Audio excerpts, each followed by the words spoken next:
we as an industry don't realize we're being treated as a distressed asset, because these companies roll in, they see someone who's so burned out, they're willing to do anything, including take a 2 to 3 times EBITDA type of price tag and an employment agreement that keeps them on. They're sharpening the knives that slit their own throats.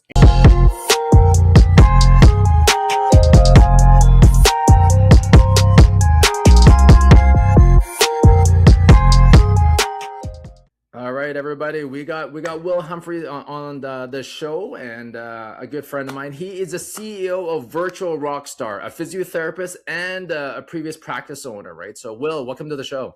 Rick, thanks for having me. I'm so excited to be here. It's always great to talk to another leader and for us to discuss the things that we care about. This is a big deal. Yeah, and we see each other all the time. Every time we go to these PPS events, I'm with D Bills, the front office guru, and she's always like, "You gotta meet with Bill. Will, you and Will are very much alike, you know." We are. It is so funny. Before, we can't get into it here, but before we started hitting record, it's like you are my Canadian brother. Like you're my twin. Like it's just so funny how our paths have been so similar. So it's fun because we have the same passion. It means that we care about the same things, and we love the people who are listening and how we can help them. Yeah, and I love what you're doing for the profession. You know, you're doing some pretty good stuff for the profession, especially with like how quickly the industry is changing now, right? Just with everything, right? You know, and so. Yeah, I appreciate that. You know, the industry is changing so fast, and it requires all of us to stand up in a different way. And what's cool about it, Rick, is that, you know, I say this, the most controversial thing I'll say when I'm on stages, Rick, is that this is the best time in the history of the world to be a physical therapist. And people groan. They're like, no way. They talk about how students are, they're like, all these stupid students. What country? What country are you talking about, Will? Are you talking about Dubai? But it's so fun because it is the best time, and I can argue that all day. It's kind of like, Rick, when was the best time to buy a house in the 2000s? It was 2008 after the market crashed. I think that's kind of the parallel I see with where we are. Yeah, that's true. So, well, you were a practice owner, and I think you mentioned you had 4 practices, right? You know, right? And you end up rolling up another 20 practices, 26. right? We had 26. Our 4. What happened was I called my buddy, true story, while he was in his underwear. And I said, hey, what if we sold together? And he goes, that's a great idea. Let's see if we can merge our companies and sell them for a higher, multiple. And we did. And it didn't work very well, but gratefully it worked in the end. And that was the short version of myself. So that was your big exit then, right? Well, and then you started doing the fun businesses now, right? Yeah, I will say this. You know, what's funny? We were talking about how these industries are all challenging. Everything is easier than owning a practice, though. Would you agree? I don't know. I think all business is hard, to be honest. My thoughts is that since COVID, I felt like business has been very unpredictable for all business, whether you're a brick and mortar, whether you're online, or maybe you're in a consulting business, right? Because no more, nothing seems predictable anymore, right? Yeah, that's true. Everything, and with AI, everyone's got this AI anxiety about how things are pivoting. Yeah. So in the PT space, they're not probably living in that same space that you and I are with how AI is changing everything.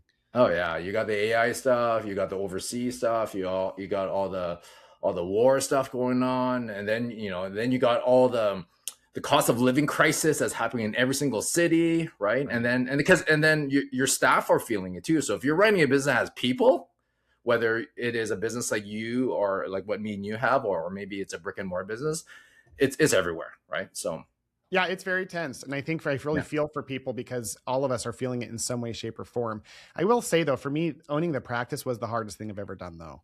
Like that maybe it was because it was the first time through, but just I've been told by coaches before that have worked in various industries that the physical therapy industry, because of the horrible profit margins, in their opinion, can be one of the more challenging industries. And I have found that having other things to do has been, maybe it's because of my learning, but it has been easier, not easy. I think it's the HR piece, right? Because there's so much people that you have to manage. You're dealing with talent shortage on the clinician side, then you're also dealing with your front desk and your mins. In essence, you're paying minimum wage. So this cost of this crisis of inflation and cost of living is just making it harder to run the business. And because it's so people intense, if you're not a good leader and you don't have big margins, then it's also hard to keep up and pay people, right? It's very hard. Have you heard the statistic that Chad Madden's been promoting that has been researched about the relative money that we're making less than 2019? Have you heard that stat? No, what is it? So check it out. I just learned this from Chad. He said, and he has it quoted through research. It's not like he just made this up, but he was talking about from 2019 compared to today in physical therapy, because of inflation and decreased reimbursements, we're getting paid 29% less for doing the same work. So when you talk about those things, I'm like, yeah, we all feel that. We may not know that number, but that number for everyone who's listening is like, oh yeah, that's totally what I feel every day. Yeah, especially when you're in network practice, right? Or out of network, right? So that's right. yeah, Especially in the insurance space. That's especially hard. Yeah, cool. So what would you say, Will, what's the biggest lessons you learned when you sold your practice? Yeah, the first thing, and it always comes to mind, is the relationship between purpose and profit. No profit, no purpose. And people hear that, but it's one of those where when I talk to my people, my physical therapy owners that I work with, they oftentimes like they understand that, but there's almost like this blaming that occurs to the next generation, especially on the recruiting side, because recruiting is so challenging. They talk about how all these students are coming out wanting to not work as hard and get more money. And I just remind them that they want to get paid more for doing less too. So stop judging them, because we all want the same thing. We want to make more money and do less. And so when it comes to that, there is a relation. I believe that the relationship our industry has with money is super unhealthy. The pain of the pinch that we're in is dramatically changing that, though, because people are realizing how it feels to be suffocated when they don't have profits. Not just how they can't live a life that they want, but how they can't help their patients. And so the biggest lesson I learned after exiting, that I am getting reinforced every year I stay in this industry, is how when we take a stand for making more money, we take a stand for the impact on our patients. And I think that there is still, even though it's getting kind of solved through the pain of the pinch, I still believe that we still have this idea that if we make a lot of money, there's something wrong with it, or wanting to make a lot of money, that there's something wrong with it. And what we should be thinking about is that we're not doing physical therapy to make money. We're making money to do more physical therapy. And so for every dime that we collect that we should, or we charge that we should, that's taking a stand for the industry as a whole, not just for us and our patients. So for me, that's something that has really resonated with me, and why I'm so such a big fan of what you do, Rick, because whether it's, Call Hero or Clinical Accelerator, what you guys are doing is helping solve those problems so that people can make more profits. And, PTs, we're all super passionate. All we want to do, like you and I, when we're free, quote unquote, is we double down on the very industry that many people go, why? It's because it's in our hearts. It's in our hearts. Our purpose is so strong, but we've got to match that strong purpose with strong profits. And without that, man, we're just spiraling. And I don't think anyone in your audience is like a revelation to them, but I will say that they're doing things that don't always show up like they understand that concept, right? Yeah. And I think philosophically that makes a lot of sense, and what I've learned, and maybe you saw that with your exit, is having strong systems, right, in place, right? Whether it is recruitment systems, or maybe it's how you do finances, or it's your marketing systems, or it is some of the other, your front desk systems, because these systems that you have and the training that you have has a massive impact on what type of profit margins you have in your business, right? Absolutely. It's so funny how the best practices that have the greatest impact are the most profitable. For me, for example, when I finally, through years of coaching and every dime and spare time spent on coaching, finally got my practice to 4 locations and a 30% profit margin, my employees were happier. We were helping more people than ever. No one was quote unquote burning out.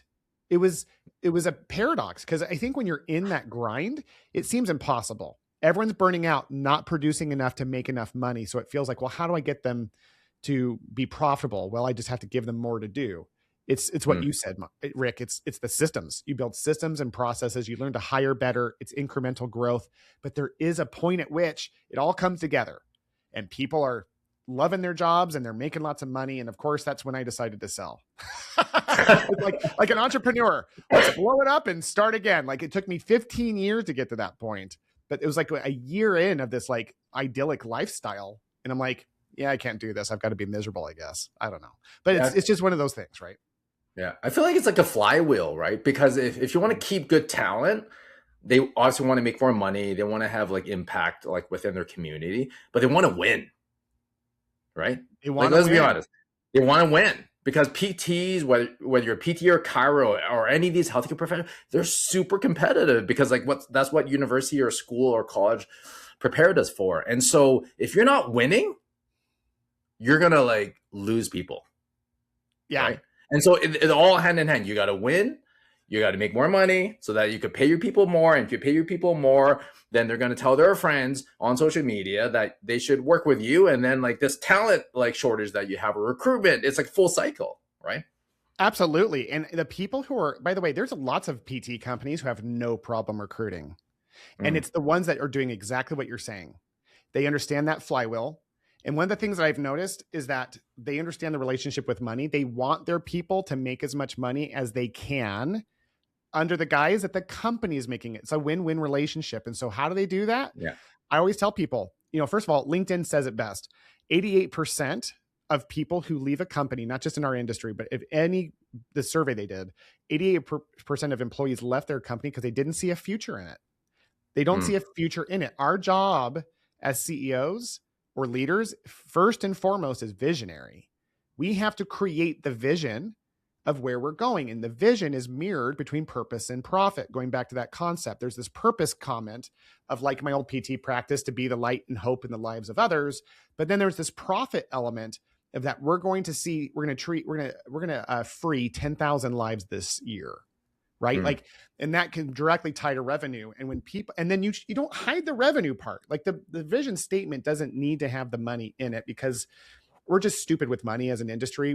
Most of us would still feel weird if we had a vision of like, we're going to grow by 10 million, even though that's what we should do. So we talk about the number of lives we're going to change, we tie it to purpose, but then you still show people, hey, here's what that would mean in terms of gross revenue. And here's how that would relate to you in your growth. So the companies that are killing it are guys like my friend Lance Gross. He's this like the most chill. I love him. And I kind of am frustrated the fact that it's so easy for him as an owner. He just tells me, he's like, yeah, the only reason he's in 13 locations. He's opening 5 more this year. He has no problem recruiting. And he goes, yeah, the only reason I'm opening locations is because I've learned PTs for the most part want to make more money and grow. Like you said, they want to win. Yep. He goes, I create a company where they can win. So we build a system, a process, like you mentioned, where after they've been in for so long, they can become a director. And after they've been a director, they get to go operate a clinic and profit share in it.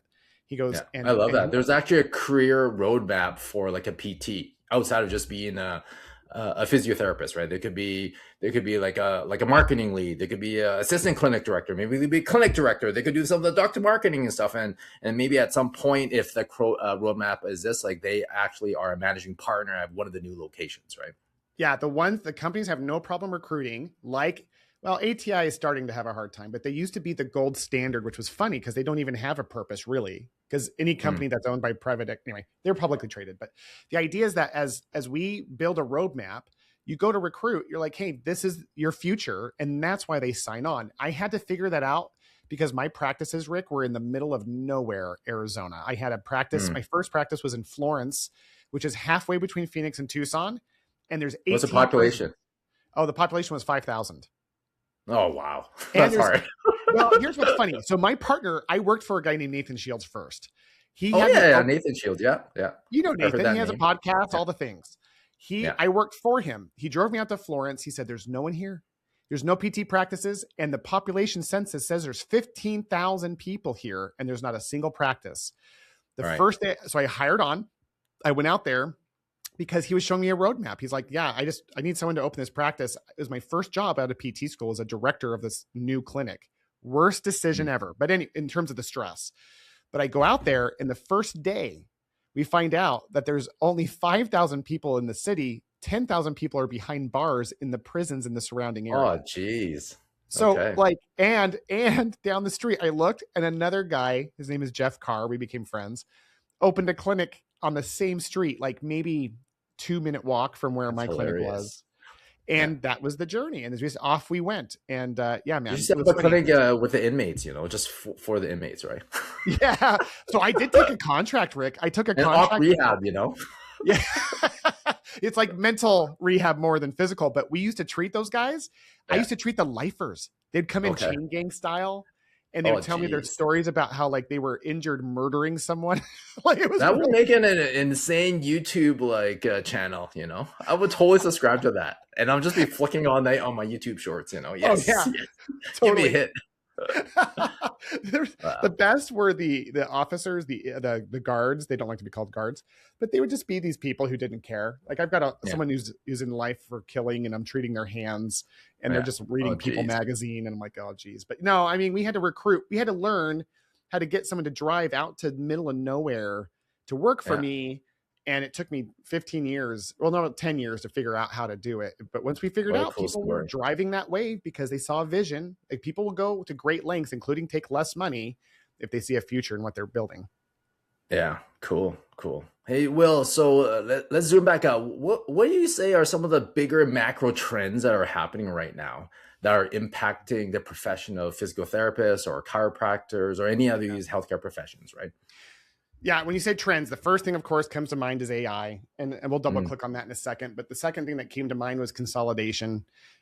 yeah. There's a lot of PT Private equity practices. rolling up like physio clinics, chiro clinics, dental clinics, vet clinics, right? Well, yeah, and you know this space because you are, I believe what you're doing in that space is so desperately needed to help coach people who are ready to sell. And when Mm, my experience and then helping others over the years, as a friend, I've come to realize that we as an industry don't realize we're being treated as a distressed asset because these mm, companies roll in, they see someone yeah, who's so burned out, they're willing to do anything, including take a 2 to 3 times EBITDA type of price tag and an yeah. employment agreement that keeps them on, like For handcuffed 3 years. on. Yeah. And it's like, hey, you get to stay on for 3 years and do what you love. And people are like, yay, they're sharpening the knives that slit their own throats. And Yeah, that's why yeah, it's a people tough like you are game. so needed. People like you are so Yeah, needed to get consulting with to help them make those decisions.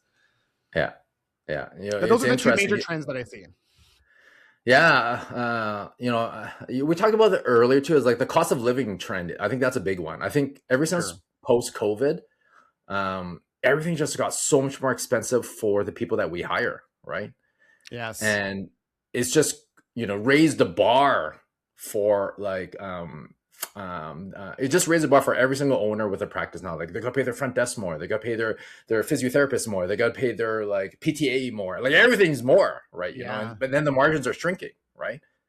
Yes. And I feel it on a personal level. I don't know if I went to dinner recently. I rarely eat out as much as I used to love to because I'll sit there and take my 4 boys out. And that's an easy $150 bill at a modest restaurant with my 4 sons because they're all huge pigs. I'm just Yeah, kidding. Like, they just eat a lot of food. Boys just eat a lot of food. And so I'll spend $150 and I'm doing pretty good, Rick. Like yeah, I would put myself in a position where I have figured out a lot with lots of coaching and yeah, I don't feel like I can afford it. So how can we expect someone making 60 to 70K a year? yeah. Or I 20 mean, it's bucks an hard. hour, or 15 bucks an hour, like your front desk, right? Oh man, Yeah. that poor front desk, unless they've got something else going on in their family, that's a rough situation. Yeah. Well, there's a lot of, if you watch the stock markets or the investment stuff, like they talk about the K-shape economy, right? So it's a Yes. K-shape. So the people who have assets are doing really well, right? And the people at the bottom of the K, where they're paycheck to paycheck, like they're just getting by, and that segment is really hard. And that's like a lot of the staff that we hire, right? Yeah. It's a world they live in. They don't have and Yeah. that's most people. Most people don't have assets. Yeah. And so, yeah, the front desk, that's a really tough role. I used to get kind of judgmental as an owner Yeah. where I used to tell my wife, like, man, they show up like they're doing me a favor. Like they'd show Mm, up to the front desk like they're doing me a favor. But I realize it's really hard for them. They've got first of all, as an owner, I didn't realize what I didn't know. That's a sales mm, position. That's not a reception position. That's a sales position. You know that, of course. 100%. D Yeah. Bills is what I think D Bills, your partners who told me about it. So like when I realized that was a sales position, and then I've got them doing like all these things, insurance I'm in. verification, authorization. Yeah, they're like multitasking on steroids. Yeah. And then I'm getting frustrated because they don't want to cram the schedule with more people that are making them busier. That's when Yeah. I kind of like realized, and now they're not able to even afford going out to dinner. Like Yeah. it's a hard Yeah. position. And we don't make it easier as owners when we don't respect and understand what that really is. Yeah, yeah. So another trend that I'm seeing too, Will, and this trend was really predominant like in the last 5, 10 years. And I'm kind of curious your thoughts Sure. is um, outsourcing overseas. Yeah. Like it was big like 10 years ago, 20 years ago, right?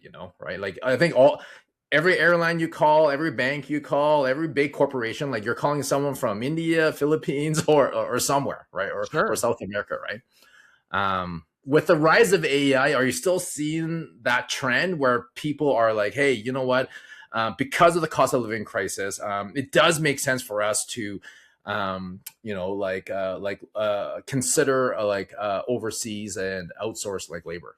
Yeah, it's, technically as of today, and obviously AI could disrupt this. I'll share you a counterpoint in a second, but to the short answer is yes. It is the second fastest growing trend in healthcare behind AI is outsourcing overseas.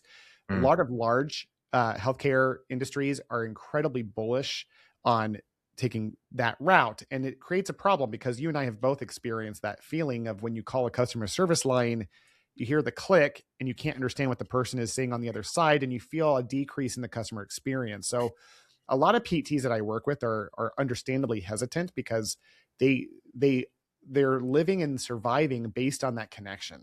So if they mm, risk that connection, it can be a real detriment. And then you have, and I'm, as you know, I'm in that space currently. I have lots of friends who own virtual assistant agencies, yeah. and many of them are trying to get out of it because they Okay. believe that the vast majority of what they're doing will eventually be, taken out. So there's a huge consolidation on that side. And Yeah. then you have the on the Diary of a CEO podcast, he had an insider on from Google come and talk about AI development. And he talked about the mass. He says in the next 2 years, he believes that over 80% of the virtual assistant customer service jobs will disappear because AI is going to Mm, handle it. So it's mm, interesting because it's a huge trend. It's growing yeah. fast.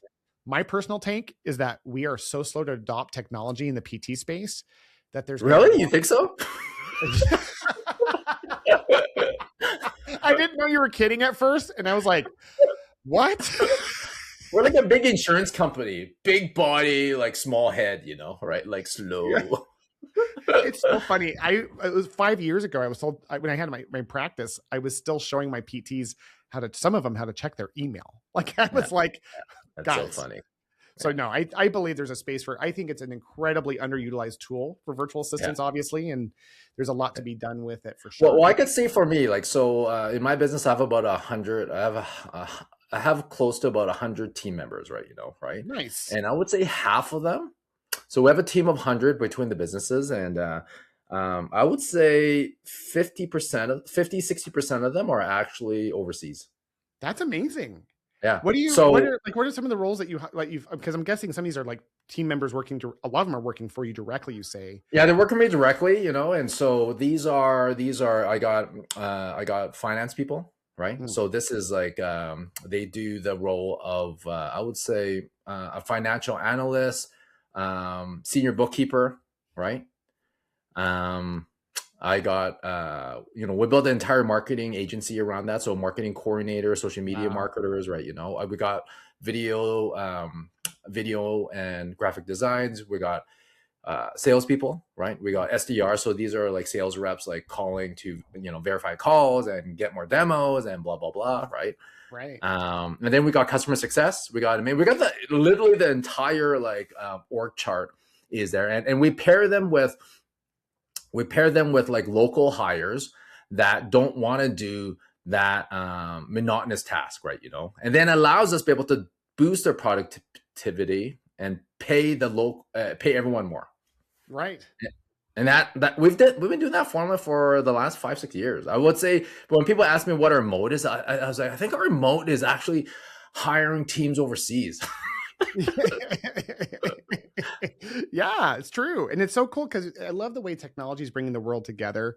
We are sharing the American abundance with others across Yeah, the world. And many Americans are hearing this going, there's not an American abundance. Spend time yeah. overseas, man. It's crazy. I'm very fortunate in that I'm a part of an organization that goes to Africa once a year. Okay. And when we go there, it's so funny because every year I'm like, I don't have time for this. And then I Mm, go there and I spend time in orphanages and we do different charitable work. And then when I come back on the plane, I have no problems every year. I'm like, for the next 6 weeks, I don't have a single problem in the world, no matter what's going on in my life, because I have seen hell and I've seen how people Grounds you. resiliently choose to be happy. And Yeah. so when we talk about like outsourcing, I think there's something so beautiful about how we're starting to connect the humanity of our globe together in a Yeah. way that drives standards of living. It's a really cool thing. I'm sure you could go on forever of stories of people who you hired overseas who Yeah. just like work so hard and they were so grateful for the job that you've given them, and they're changing Well, their lives. this is And something that I've noticed, right? Is that ever since I went to this model, right, I actually improved my employee retention, right? On both sides, like I, local hires and also yeah, overseas. Like the overseas hires, what it is. Like when you're a business owner, you train someone on their jobs, and they get really good at it, which usually takes about a year or so. Let's be yeah. honest, like a year or 2 years, like they become rock stars, right? But we want them to stay at that job. We don't want them to To grow out of it. yeah, you want to grow out of it, or like you move to another location. But if you could pay them more and they do really want the job, then why wouldn't you? Right. Yeah. And then we've noticed for the local hires that manage like the overseas teams, it allows us to be able to they can focus on the things that they love to do. And then because the productivity is doubled between using using them, using the our team in the Philippines, and using AI, it allows to pay everyone more. It does. And then everyone wins. Yeah, my biggest surprise when I started doing the VA business thing was when I talked to people who loved it. I'd go, "What do you love about it?" And I was expecting like the same, all the things, money savings, all these things. They always said the same thing. My favorite by far is how it makes my Americans work harder. And I was like, yes. I guess that surprised me. Anyway, so I love the idea. It takes one human being to show up like it matters, to inspire others to do the same. And yeah, man, the gratitude. I think it's really cool to work with people and just have them feel that gratitude makes me grateful. When someone's like, "Hey, thank you for today. Is there anything else I can do for you?" I'm like, "Oh, who are you?" And it makes me really grateful. And I'm like, "Well, what can I?" It's almost like immediately I'm like, "What more can I do for you?" And so it's neat. It's really neat that you see that balance of how this. I think that's why I say it's the best time to be a PT. If the AI is there and you have VAs as well, or overseas talent, whatever you want to call that, those things are working together to solve some massive problems. And I think over the next 5 to 10 years, we're going to see a major pivot. In a weird way, I'm almost grateful for the horrible financial situation our industry is in, because you have no choice to actually adopt AI and VA, right? Because if your reimbursements are declining, but all your cost line is going up, so how do you win? Yeah. Right? How do you help more patients in your community? How do you pay your staff more? You don't, because they're converging to one's going down and one's going up, right? Well, and in your point too, you've got that happening, but then there's people who are like jumping to cash pay services, which I think is awesome. There's all these. Yeah. Eventually, my hope is that eventually we find a way to fight the insurance finally in a way that matters, or to change the system in a way to where we just stick it to them and they can't live in our space because we have evolved beyond them. I hope that's the ultimate end in mind here. Well, something I see, because we work with a lot of practices both in the US, Canada, and Australia, and the UK as well, is that there's definitely a push to diversify your revenue sources, right? Yeah. And so whether you're in network or out of network, sure, that's great. That's been your money train or gravy train for the last little bit, but you should diversify into these different cash-based practices, or even consider services like chiro, right? Yeah. And LNT or massage therapists. Some of the biggest P&Ls that I've seen, they're doing $3 to $5 million. A third of the business is PT, a third of it is a chiro, a third of it is massage. Right. Interesting that I don't know that. That's really fascinating. Yeah. So they're why does that work so well? Especially the PT chiro piece. The massage piece is interesting to me as well, though. I've heard of elements of PTs who are like, "Oh, I've got a massage therapist renting a room." A third of their P&Ls coming from those three things. Why does that work? Well, what's beautiful is that let's just look at the consumer level.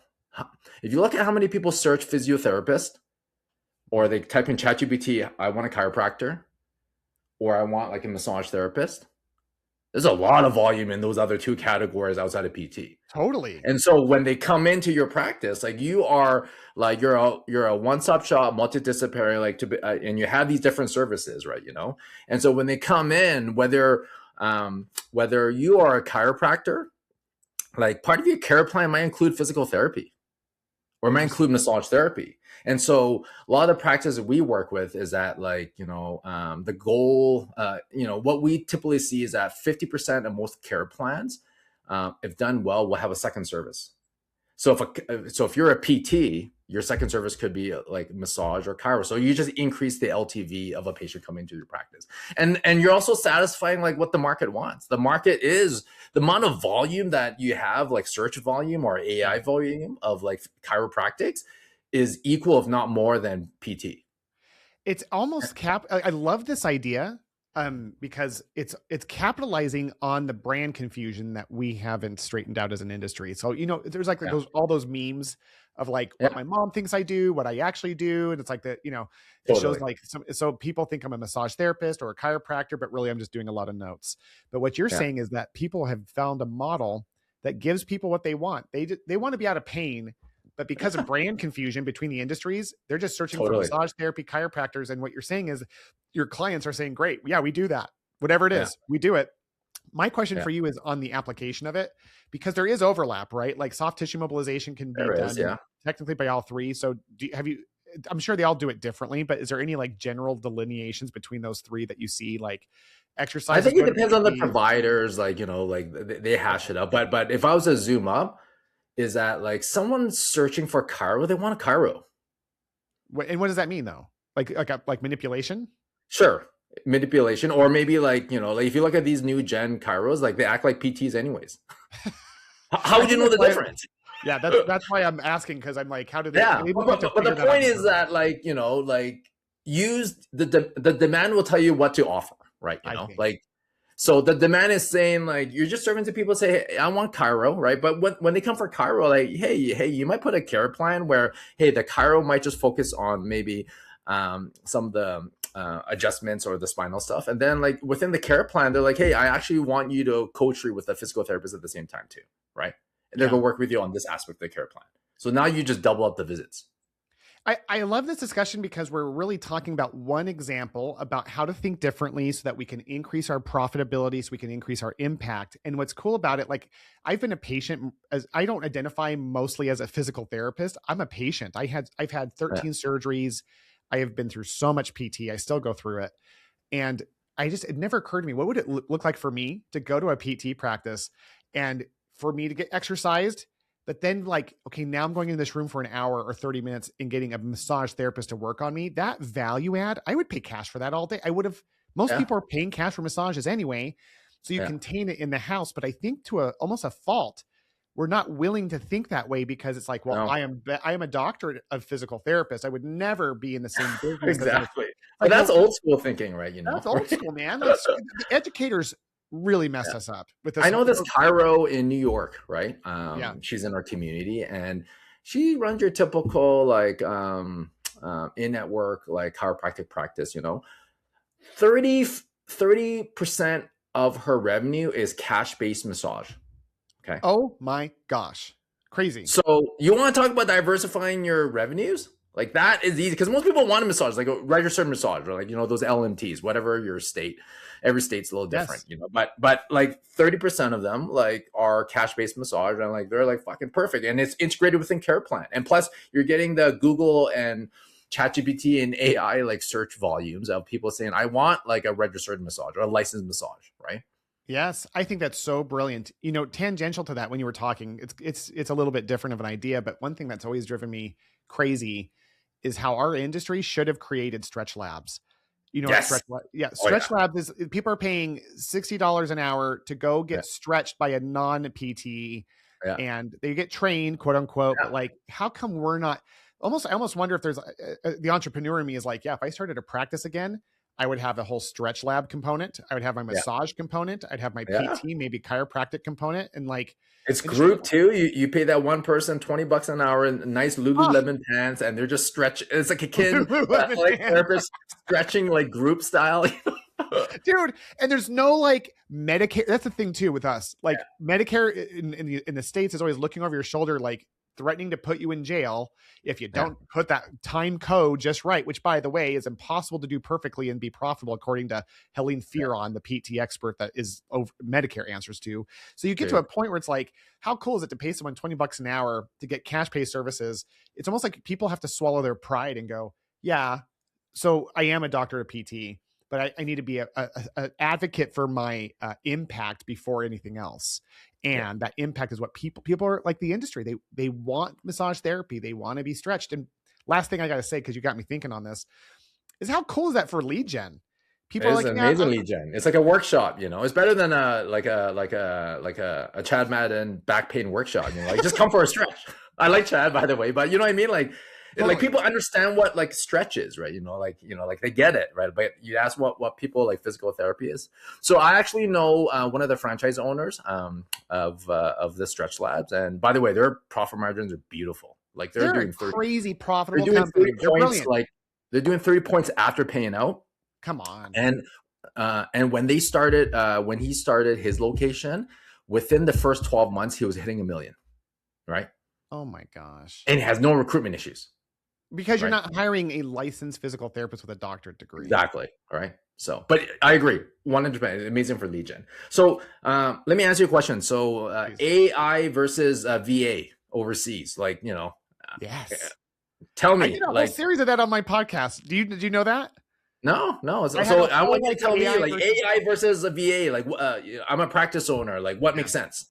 Yeah, at this stage, it is 100%. This is something I did on I did like a whole season. It was like 12 episodes, and I picked different people from different elements to talk about which they think is really the future. And it ended up being a combination. It was kind of like a cheesy ending, but it was, if you had to like go to the numbers, it was AI a little bit over VA. But the thing to look for is this, and I am betting my whole future on this, is that there always will be a human element. So for example, even as I look at different people who are producing products, there's a decision element that you need a human being to do. And the decision quality is based on their commitment to the company.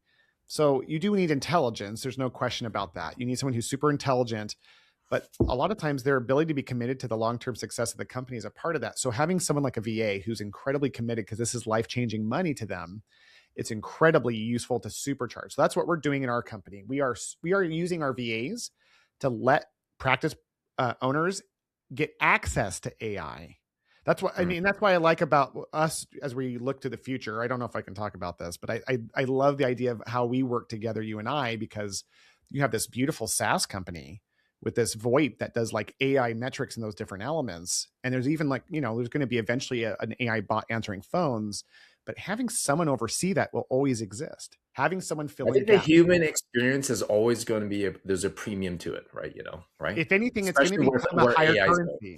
Yes, it's going to be a higher currency when we are so used to the perfect response every time, to have a normal person just be like a caring person, but a normal person. So the future for me, 100%, and I can go role by role in great detail, but there's not a single role within a company. What are the tasks you see that makes a lot, like, like you work with a lot, like, like I think last time you told me, like, you've helped outsource 300 VAs. Is that what I'm hearing? 300 VAs. We're in over 400 locations across the country right now. That's crazy. So what would you say are the top tasks that people like are using to outsource, right? It's not roles, but maybe tasks, right? Yeah. The place that almost everyone starts in our company is somewhere in the insurance space. If they have insurance, it's always like an insurance verification task. Those are very automatable, very delegatable. Even with AI software that's coming out, you need a human being to run it. There's all these AI software saying, "Oh, we do it all for you," and all these things. Like, yeah, you do most of it. Because insurance companies are still old school and they want to like talk to a human, right? Is that why? Well, what's funny is they're using their own AI to create layers of difficulty. So the AI combats their AI, but you need a human to direct the battle. The other thing that people will do if they're cash based, it's always the personal assistant marketing specialist. So we have this role where this is a VA who's highly trained on being your personal executive assistant. So they don't just handle your emails and your calendar.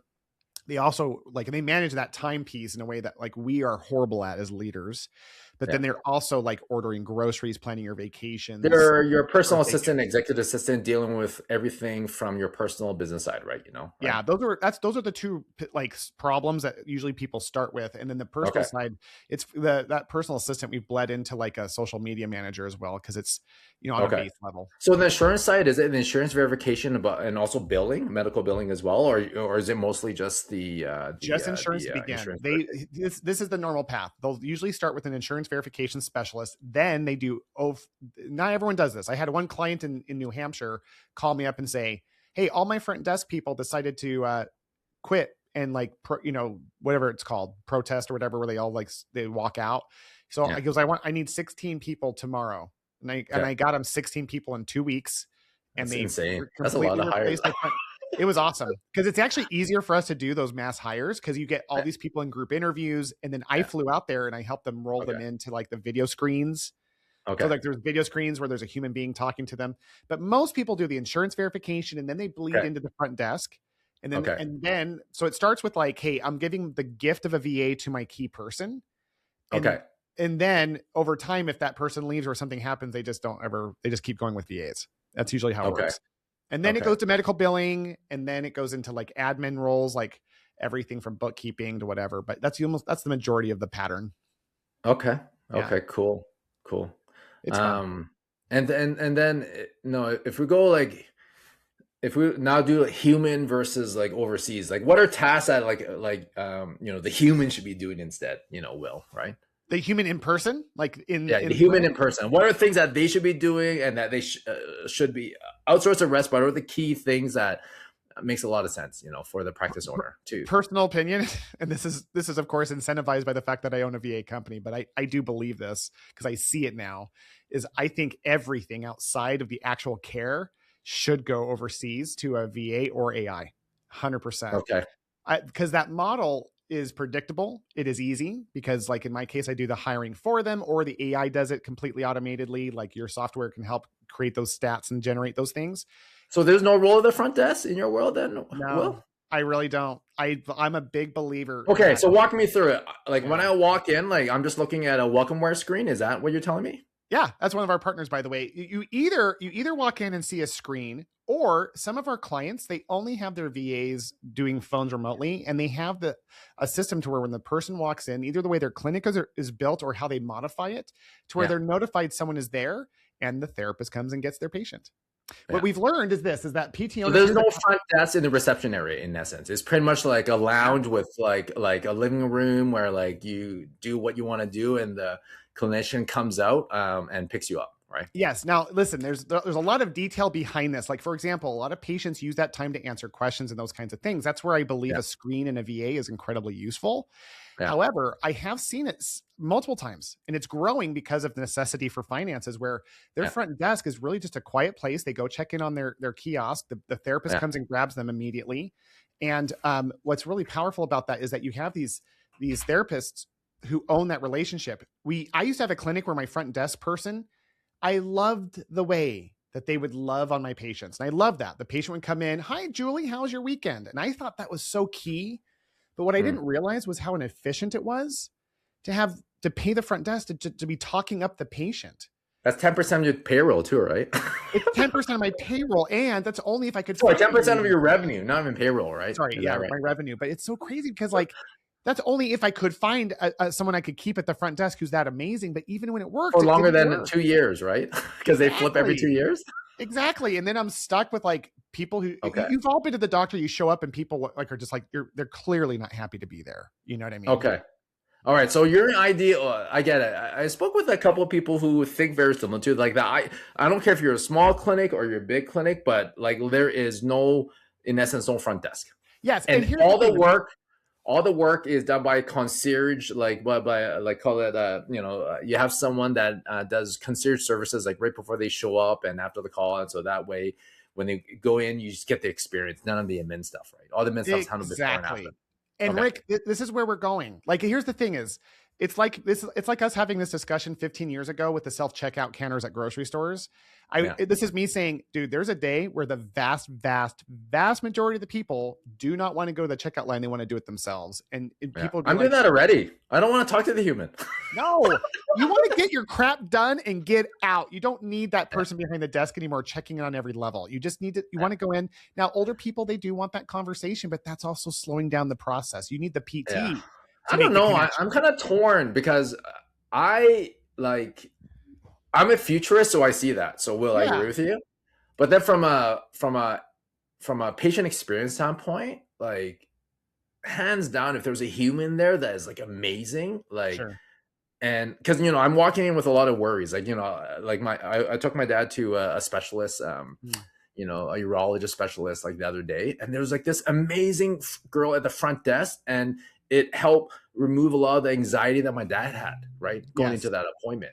And so, I don't think you could replace that with a screen, to be honest, right? But that's maybe me because I'm like a little older. But have you seen it? Because here's the thing I would say is that for me, I totally agree. And there will always be PT practices. There are PT practices still using fax machines. Like there will be people who always have people at their front desk. But what I will say is that it's more of a cultural adjustment and normalization of it that will allow people. I think to your point, we're not there yet for most people. Like if you walked in and you saw a screen because it's new, but think about COVID, how virtual meetings changed everything after that, right? Now we consider people working from home at a completely different level. That's what will happen. We will get to. But everyone's going back in person now, right? Yeah. Now they're like, but I agree. But you know what you're talking about? I think the next generation of patients is this category. So even if you don't do it now, if you want those 30-year-olds and 20, 30, 40-year-olds, like this next generation, like they are like the ideal patient for this. So if you want to future-proof your clinic, like I almost feel like you don't have a choice to like go over, There's a study that supports what you're saying. I think you and I are basically saying the same thing. Just the difference in our discussion and alignment is time, because to your point, there was a study. Oh, who was it? I usually keep these things remembered, but so this is a real study. I learned about it from a recruiting perspective because it's Gen Z. Is that the youngest generation? I always get like, are they the youngest ones? There's one below Gen Z. Yeah. Okay. So it's that generation that's coming up that are like young adults. They have been surveyed and found that in the 90th percentile, I don't remember if it was 92 or 98%, but like in the 90% range of people believe that you can build equally meaningful relationships remotely. You don't have to like see, I don't believe that. Kind of like what you were saying earlier. I believe that like there's value in being in person and like seeing and sharing energy and all those things. But this new generation, Gen Alpha, they're called Gen Alpha. Gen Alpha, then Gen Beta. That's right. Yeah. So Gen Alpha is born 2010 to 2024, so. Okay, you got it. Yeah. Crazy. Interesting. I had a few questions. How do you if I'm a practice owner, how do I onboard a VA? How do I manage a VA? And how do I make sure that they do well within my clinic culture, because those are some of these things that I struggle with, even like within our business. I'm curious what you've learned with like hiring over 400 VAs, That is such a great question. And I love that you asked that, because those are the real concerns. The preliminary concerns are like, well, will my patients be offended if they hear an accent and those kinds of things? We've never once had a complaint come up to us that the virtual assistant was irritating patients because they felt like they were being outsourced ever. Yeah. And the reason being is because when we do group interviews, people don't hire someone unless they hear their English. And so you would control for that. The real question is, how do I bring them on? How do I bring them into the culture? Most of our clients are fearful first about their patients being offended, but then their team being offended. Like, oh, we're about the money. We're going to cheap labor in that mentality. So the first thing we always tell people is that when you're doing it for the first time with a virtual assistant, we're just piloting the idea. And we don't pitch it from like a place of weakness. Like, hey guys, in order to find better people at less money, we say it like, listen guys, this is the second fastest growing trend in healthcare. We are excited because we met a human being named Richard or whatever, and he or she is going to we just feel like she fits our culture. And because it's a remote position from someone who lives internationally, I stay away from terminology like overseas and these things because we're just kind of triggered on it. But like we have this person who lives internationally that we are so grateful to pilot this idea. But we want her, but she or he is a member of our family in every way, shape, and form. And so I encourage the hires. We have this whole onboarding process called the safe and secure onboarding process, where we instruct people on all the things I'm teaching you right now. And so we literally do things like, hey, pay the $50 and send them a t-shirt of your company's logo so that when they're on calls, they have the logo. We onboard. It's funny because hiring remotely and training remotely, it's not harder, but it's different. It's a different muscle. And that's what's hard initially. And that's where we come in and help. We support and oversee and help people. That's why we have such a low churn rate in my business, because once we get people past that initial hurdle of learning how to do the same things they're already doing, but just having it be on a computer screen, it starts to evolve. And so, for example, there's lots of tips and tricks we teach. That could be a whole podcast, but one of the big ones is we say, hey, if someone was hired in your team in America or Canada and they just showed up at your door, that would help you like train them because they're not going anywhere. So do the same thing. Turn them on to a screen on a computer and never turn it off. Have them on your hip. Walk them around. Sit them down. So hey, I'm going to the bathroom. Check it out.